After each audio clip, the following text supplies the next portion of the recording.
Bismillahirrahmanirrahim. Assalamu alaikum dear students. How are you? This is new syllabus primary mathematics workbook 5B chapter number 12 angles है worksheet number 4 finding unknown angles आज हम करने जा रहे हैं.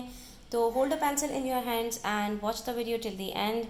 If it's favorable for you, please hit the like button, subscribe to my channel and don't forget to share it with your friends. Here you can see a straight line students.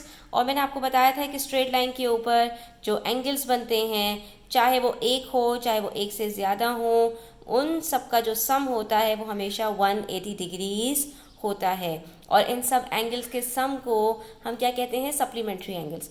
आप देख सकते हैं कि मेरे पास protector है, इसके अंदर zero से एंगल स्टार्ट हो रहा है और कहाँ पर एंड हो रहा है? 180 डिग्रीज़ पर, दोनों साइड पर. ठीक है, यहाँ पर जीरो से स्टार्ट हो रहा है ये 180 डिग्रीज़, ये जीरो से स्टार्ट हो रहा है ये 180 डिग्रीज़, और ये क्या है? एक स्ट्रेट लाइन है.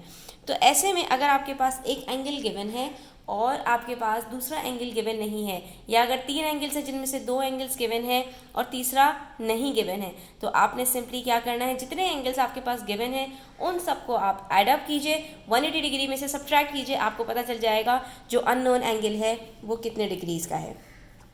जैसे मेरे पास यहाँ पर 62 डिग्रीज़ और 52 डिग्रीज़ है, इन दोनों को जब मैं ऐड करती हूँ तो मेरे पास आंसर क्या आता है स्टूडेंट्स? ये देख लीजिए, 114 डिग्रीज़. अब ये मेरे पास 114 डिग्रीज़ जो आ गया है, इसको मैं सब्ट्रैक्ट कर दूंगी 180 डिग्रीज़ में से. जैसे ही मैं 180 डिग्रीज़ में से इसको सब्ट्रैक्ट करूंगी मुझे एंगल x पता चल जाएगा. ठीक है, और 180 में से जब मैं 114 सब्ट्रैक्ट करती हूँ तो मेरे पास आंसर आ जाता है 166. सॉरी, सिर्फ 66. तो जनाब ये एंगल x कितना हो गया? मेरे पास 66 डिग्रीज़ हो गया, और इन तीनों को जब हम ऐड करेंगे तो हमें पता चल जाएगा कि 180 डिग्रीज़ ही मेरा आंसर आएगा. उसके बाद आ जाइए नंबर 2 पर, फाइंड एंगल y. यहाँ पर स्टूडेंट्स हमारे पास एंगल्स की मदद से एक सर्कल बन रहा है. याद रखो, एक पॉइंट के ऊपर अगर एंगल्स का सर्कल बन जाए तो उसको हम कंप्लीट एंगल कहते हैं, और वो कितना होता है? उसका सम जो होता है वो 360 डिग्रीज़ होता है. और आप ये देख भी सकते हैं, एक स्ट्रेट लाइन के ऊपर 180 डिग्रीज़ ऊपर बनता है और 180 डिग्रीज़ ही नीचे बनता है, और 180 प्लस 180 360 डिग्रीज़ बनता है. तो अगर उसी के अंदर मैं लाइंस को इधर उधर कर दूं तब भी एक सर्कल बन रहा हो, तो ये क्या एंगल होता है? ये कंप्लीट एंगल होता है 360 डिग्रीज़ का. अब इसके अंदर भी दो एंगल्स मेरे पास गिवन है, इनका मैं सम निकाल लेती हूँ.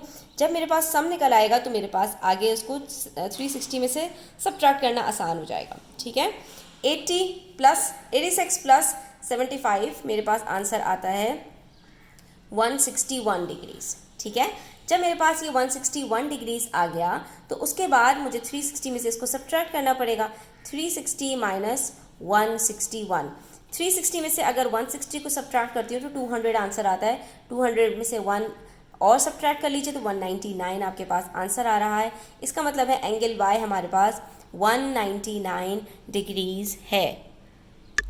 उसके बाद आ जाइए क्वेश्चन नंबर 3 पर. ठीक है, यहाँ पर भी आप देख सकते हो एक स्ट्रेट लाइन है और उसके बाद चार एंगल्स फॉर्म हो रहे हैं, लेकिन एक सर्कल बन रहा है.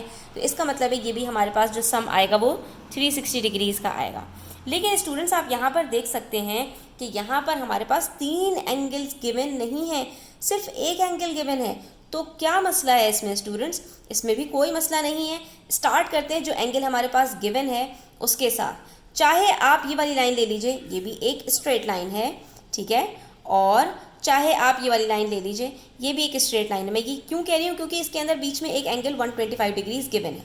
अगर आप ये वाला एंगल लेते हैं तो भी आपने क्या करना होगा? 180 में से 125 को सब्ट्रैक्ट करना होगा, क्योंकि स्ट्रेट लाइन है.